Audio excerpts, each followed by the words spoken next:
नमस्ते, मी doctor Mangesh Kumbhakarn, Shiv hospital and diabetes care centre Rahuri. आज आपण पाहूया डायबिटीज आणि त्याच्याविषयी असणारे गैरसमज. काही पेशंट विचारतात, डॉक्टर फक्त साखर खाल्ल्यानेच डायबिटीज होतो का? तर असं नाही. त्याला तुमचे जीन्स, तुमची लाईफस्टाईल, तुमचं वजन आणि हार्मोन्स हे सुद्धा त्याला कारणीभूत असू शकतात. काही पेशंटचा गैरसमज असतो की इन्शुलिन म्हणजे खूप त्रास आणि इन्शुलिन म्हणजे एकदम शेवटचा टप्पा डायबिटीजचा. तर तसं नाही आहे. इन्शुलिन हा एक उपचाराचा भाग आहे. ज्यावेळेस गरज असेल त्यावेळेस तो घेणं गरजेचं आहे.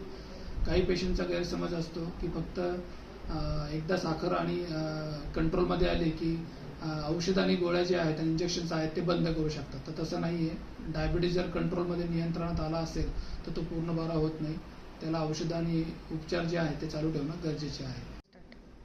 अजून काही पेशंटचा शंका असते की त्यांना वाटतं की फक्त जाड लोकांनाच डायबिटीज होतो. तर तसं नाही आहे. सडपातळ लोकांना सुद्धा डायबिटीज होऊ शकतो. काही पेशंटचं शंका असते की त्यांना वाटतं एकदा मी औषधं घेतलेत तर मला पथ्य पाळायची काही आवश्यकता नाही आहे. तर नाही, तसं नाही आहे. डायबिटीजमध्ये तुम्हाला औषध उपचारांबरोबर पथ्य पाळणं सुद्धा अत्यंत महत्त्वपूर्ण आहे. थँक्यू. धन्यवाद.